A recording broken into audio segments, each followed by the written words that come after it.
Honorable Finance Minister of India, Srimati Nirmala Sitharaman ji, delegates. During the COVID crisis, Government of India supplied free food grains and basic requirements to millions of people below poverty line. They made sure that the people who lost their livelihood could feed themselves and their families. Again, during COVID crisis, India vaccinated 80% of its eligible population with 2 doses, better than any large country, better than developed economies. And the whole program was tracked through the CoWIN application, and people received their digital vaccination certificates instantaneously. MSMEs received support. The reason I'm mentioning these are that our response during the crisis was effective and did not increase the money supply and add to inflation. In fact, I would venture to say inflation by and large in India is because of outside factors. In the last 8 years, India has become the 3rd best location for startups and entrepreneurship, attracting more than $65 billion of investment, many from overseas investors. Today, the economy has more than 100 unicorns, and again, especially in the fintech space, we have seen that there are many unicorns. The unique architecture that we have created in the fintech space, accessible, inclusive, affordable, and sustainable, is again a true partnership between government, regulators, and industry. Recently, a McKinsey report said that this century could become India's century. The Economist magazine reported that India is one of the brightest spots in the global economy.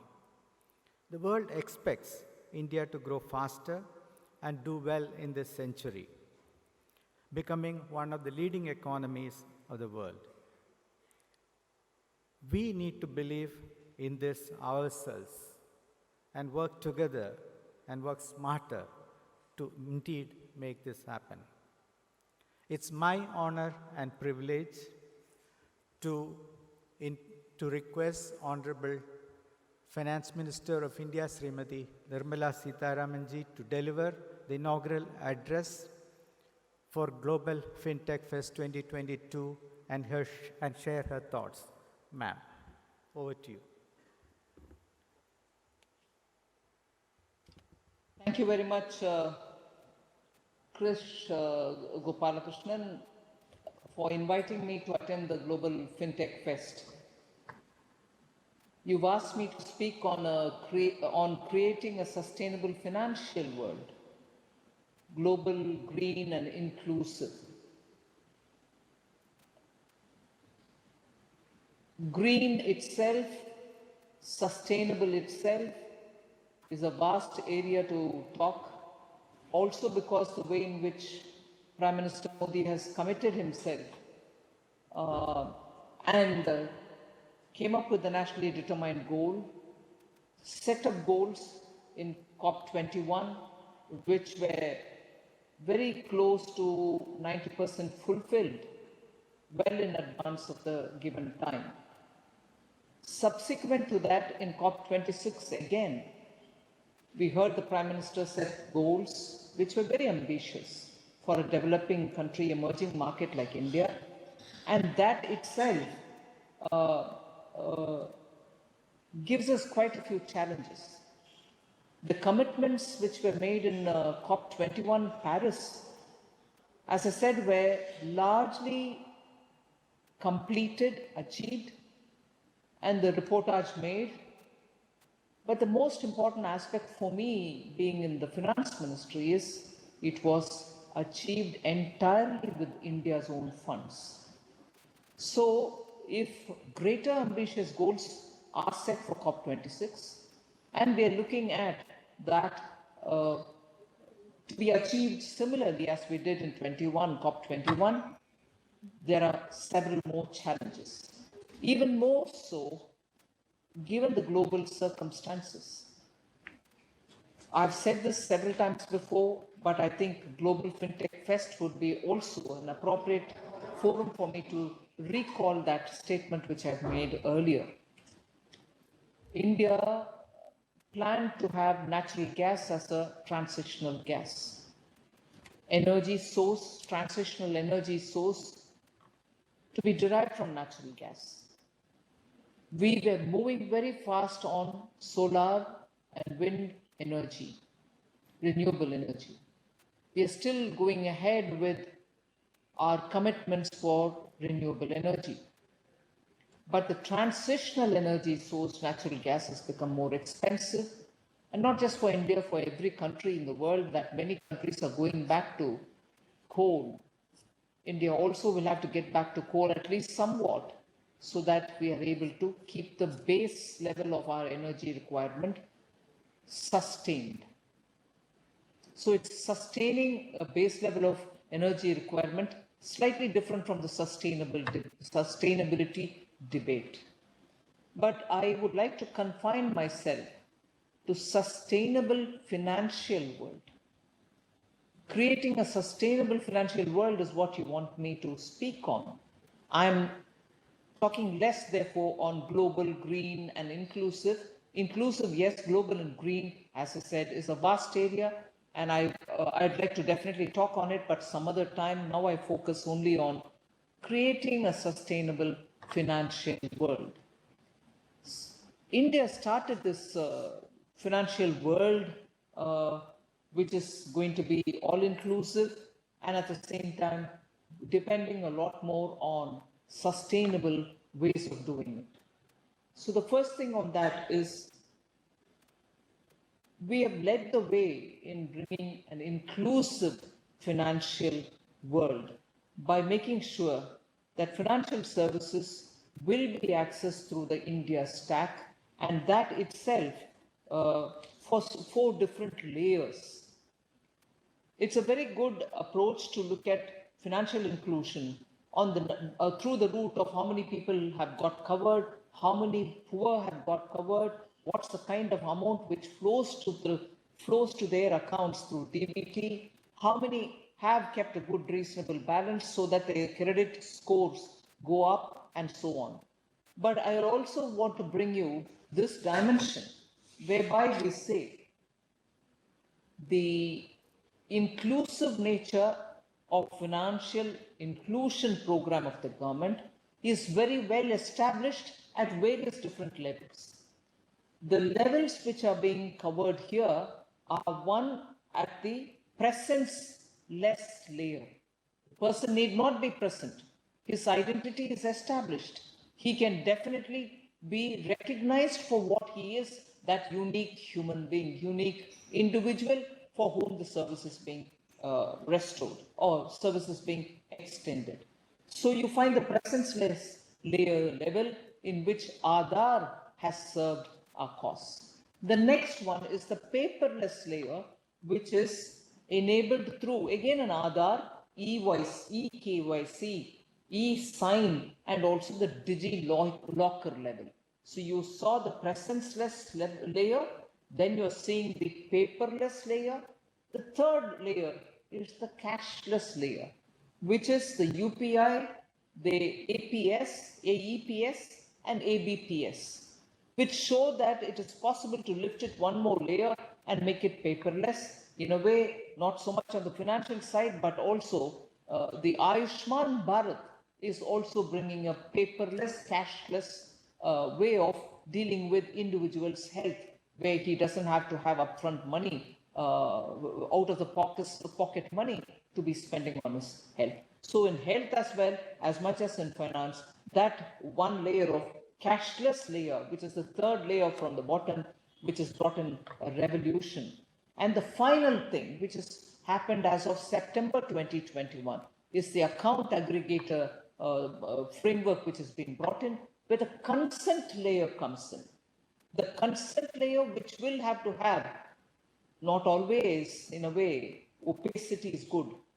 But when you're bringing in consent layer into a digital framework, which is through the account aggregator, well recognized by the Reserve Bank of India, you have a certain opacity which gets cleared only on the consent given by the individual, data privacy. So the four levels in which we have brought in inclusion and in a sustainable fashion is very unique to India, and that is what is capturing the eyes of the world. Countries today like Singapore, Bhutan, France's Lycra, which is a network there, and also many others are now seeing the use for RuPay cards and also for the entire UPI payment. India's stack, particularly the payment stack, has been very well recognized, and people are looking for sharing their thoughts with India, and many of our bilateral engagements with our counterparts today focus on this, and therefore the Global FinTech Fest in India will be better off for having a lot more information shared on these scores. Now, the digitalization of financial services actually has made many unbanked Indian citizens who were remaining in the informal layers of the economy, helped by middlemen and so on, today come over to more formal sources of credit, formal sources of accessing financial services. And therefore, many unemployed youth have benefited from it, and the casual workers have now seen the virtue of getting into the formal financial terrain. And that is why you find suddenly an increase in the extent to which UPI is being used, not just in urban metropolitan areas, but also in tier 2, tier 3 cities. Financial technology, therefore, today plays a very critical role in India's financial inclusion schemes, financial inclusion program of the government. So the whole idea of Sabka Saath, Sabka Vikas is going to be better achieved when we are able to use our technology to help us through. A few data which are stunning figures, which for any other country would have been a story of the impossible, the story of that kind of scaling up, which otherwise is just not achieved elsewhere. India and its population, India and its people who are ready to adapt technology have shown that set of achievements, which I would want to specifically draw your attention to. Aadhaar numbers which have been issued to Indian residents is 131.68 crore Aadhaar numbers. I just want you to grapple for a moment, if grapple is the right word, with the numbers that I'm reading before you. 131.68 crore Aadhaar numbers. UPI has been instrumental in promoting digital payment in India, and what has it achieved? It has achieved a value of $940 billion during 2021, which is equivalent to 30% of our GDP. In 5 years since its launch, the CAGR growth is 160% in value and has eclipsed all other payment forms. Now, the scale of these things is what I want you all to appreciate. I'm sure many of you all are already aware of it. As of 2022 July, there are 338 banks live on UPI platforms. 338 banks in India which are live on UPI platform. In July 2022 alone, in that month alone, the UPI registered 6.288 billion transactions valuing 10.62 trillion Indian rupees. The scale of this achievement is something which is worth repeating. NPCI is, of course, taking the UPI internationally. helping countries also to create their own payment systems and networks. It is also making the cross-border payments easier, and by means of UPI or RuPay card acceptance and UPI integration for remittances. I've already told you that Singapore, Bhutan, and we've signed an MOU also with France, Lycra Network. These are all now expanding the scope of the India stack, particularly in the payment arena. The account aggregator network, again, is going to revolutionize the credit flow towards our medium and small industries, and they need to have sustainable sources of finance. Here, one real-time information which is important for us is this account aggregator system went live in September 2021. As of September 2022, just within 12 months, 52 RBI regulated entities, including banks and NBFCs, are on the account aggregator network. So apart from banking sector, insurance sector, pension sector, the players are also joining the platform. Other players are also joining the platform. Number of accounts enabled on the AA network, account aggregator network, stands at 1.1 billion.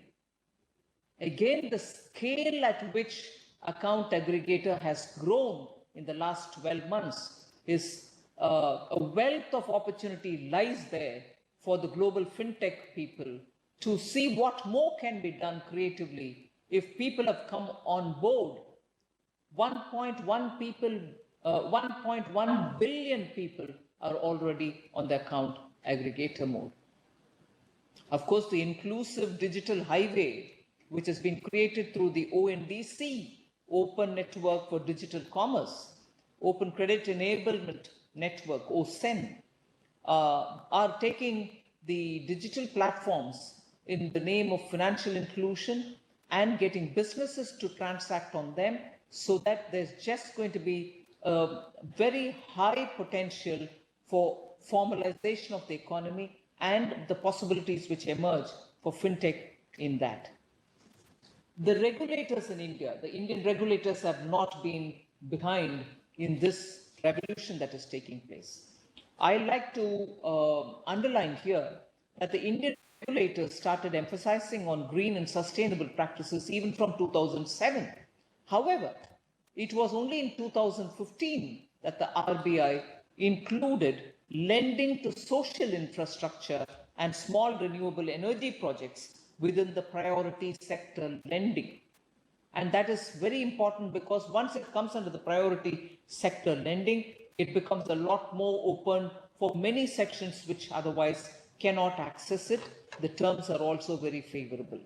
In September 2020, the Reserve Bank of India also released a revised priority sector lending, a set of guidelines wherein loan limits for renewable energy have been doubled. So that itself is again a beautiful interplay of the financial sector with the sustainable campaigns that we run. RBI also joined the network for greening the financial system, NGFS as it is referred to. Reserve Bank of India on 27th July 2022 released a discussion paper on climate risk and sustainable finance to help regulated entities to deal with issues arising out of alarming the warming of planet. Now, if this is RBI, SEBI also was one of the early adopters of sustainability reporting for listed entities and had mandatory ESG related disclosures. So as per the business responsibility report, for the top 100 listed entities by market capitalization, and that's already in effect. The IFSCA has also taken steps to develop comprehensive regulatory framework for listing of bonds, the green bonds, social bonds, the ESG bonds, sustainability bonds, and also sustainability linked bonds. The regulatory sandbox mechanism which the RBI has provided a structured and institutionalized framework through which the fintech companies are able to test their new products, new innovations before scaling them up. So this has actually helped in testing it in a controlled environment, and post that you're able to scale up rapidly so that markets can get the benefit and you can accelerate your product innovations. Now, there are opportunities for fintech players to play the role in a sustainable financial environment. It's interesting that the breakthrough agenda in COP26 in Glasgow, endorsed by 42 countries, this agenda has been endorsed by 42 countries, including India, that is. It would be a game changer which aims to accelerate the development and deployment of clean technologies and sustainable solutions in areas such as clean power, road transport, steel, and hydrogen. There are specific opportunities in green finance, which is a financial arrangement for specific use of funds for environmentally sustainable development products. So for green financing purposes, new financial instruments such as green bonds, carbon market instruments are all being drafted.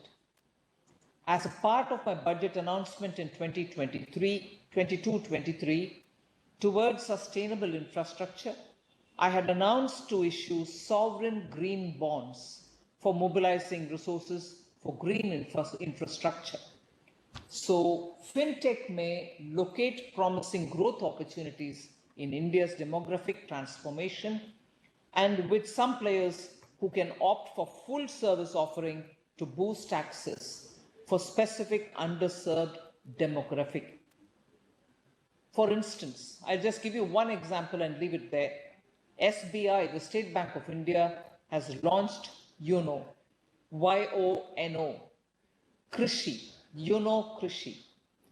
And it was launched in 2019, a digital platform which it is to serve farmers that offers specialized loans such as crop loans, insurance and investment opportunities, as well as a universal platform where farmers can see live prices for crops which they have for sale and buy inputs and make sales directly.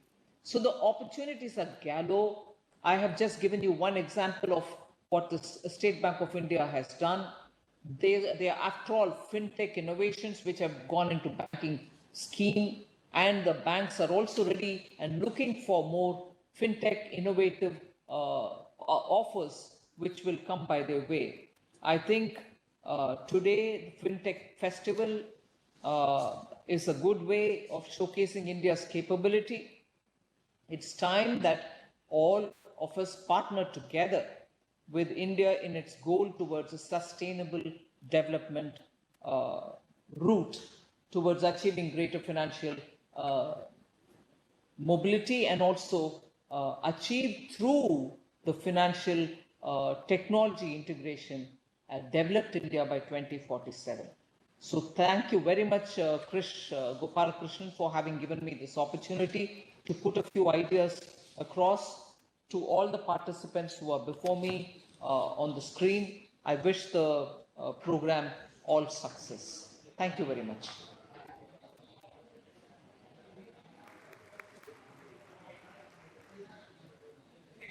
Thank you very much, Honorable Finance Minister Srimati Nirmala Sitharaman ji. If you have, oh, she is not able to hear.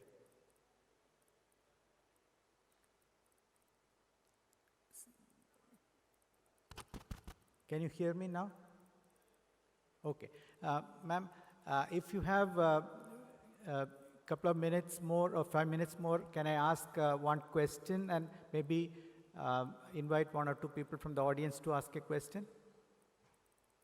So, from my Yes, side, please. yeah, From my side, you talked about the various initiatives we have taken together as government, regulator, industry, especially on the India stack, the digitization of the economy. Talked about how the architecture is built as a sustainable, inclusive, and affordable architecture. One key component, I believe, is trust. Can you tell us very briefly, how do we ensure that the trust in the various players, industry, business, regulator, government, and the security aspect of financial transactions can continuously be enhanced? Or if you have any suggestions for industry to look at this, we would like to listen to you. I don't want to sound cliched, but distance brings distrust. So cut the distance down, have greater engagement with government. This is a government, whether it's a prime minister or any one of us in the minister group, council of ministers, or Niti Aayog, all of us are constantly available for engagement, discussions, exchange of ideas. So the greater the engagement, the greater the trust which gets built up. So I think one sure short way of retaining and building on trust is to keep the constant engagement going. Thank you, ma'am. Any questions? Anybody? Yes, please. Can you bring a microphone there? Please identify yourself and be very brief and make it a question, short question.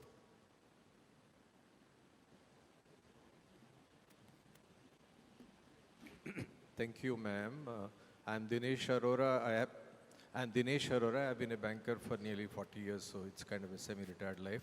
A small, crisp question is, with so much having been done on India Stack, I think, yes, at these forums we get to know about what has been done by India.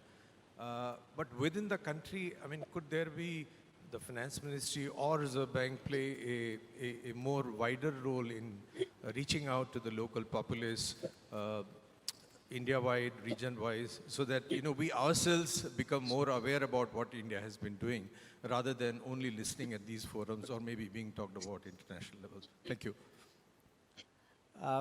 So, ma'am, the question was about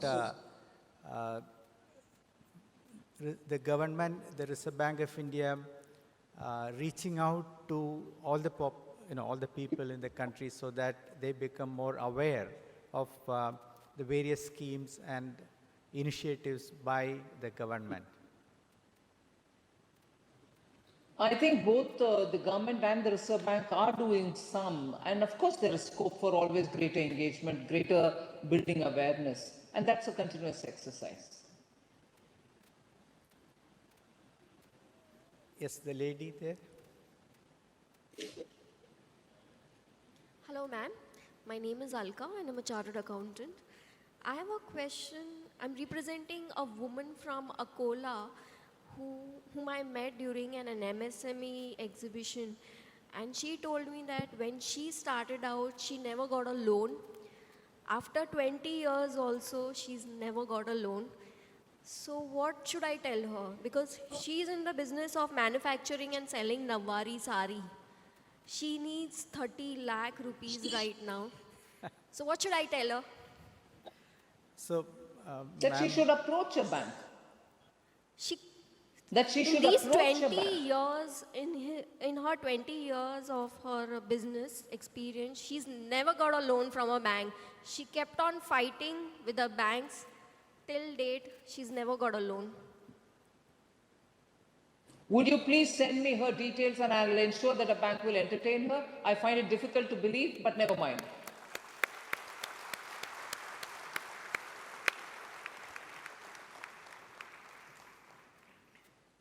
yeah, back there. I'm Kenzo Fujisue from Japan, a professor of Tokyo University.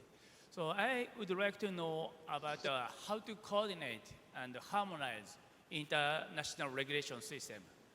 now Japan changed legal system related to fintech. However, so our discussion about the fintech regulation very domestic. So how do you coordinate international regulation in the terms of fintech, please?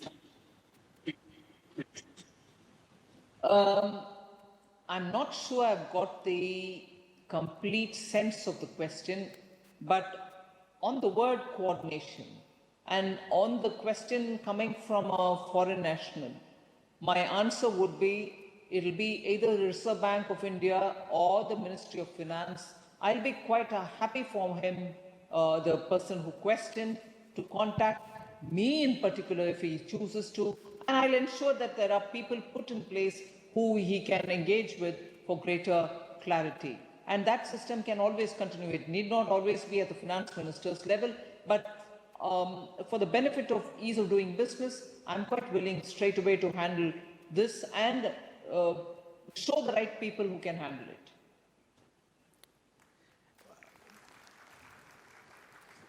One last question. Yeah, here.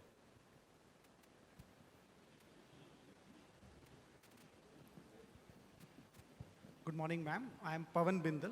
My question is, what role does the Reserve Bank and the Finance Ministry see for the proposed digital currency in promoting further fintech inclusion and innovation? The digital currency. Well, the role for a digital currency is largely with the Reserve Bank.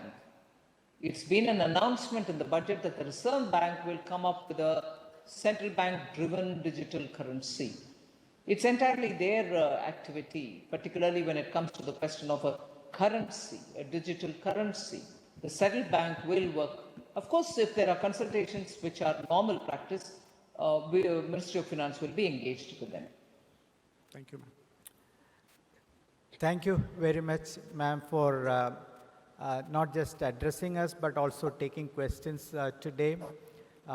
When we met you, you readily agreed. So thank you very much for addressing, making the inaugural address today. And hopefully, just as you said, trust means meeting together. I hope that next year you will actually be here in person. Thank you very much. Sure. Thank you very much.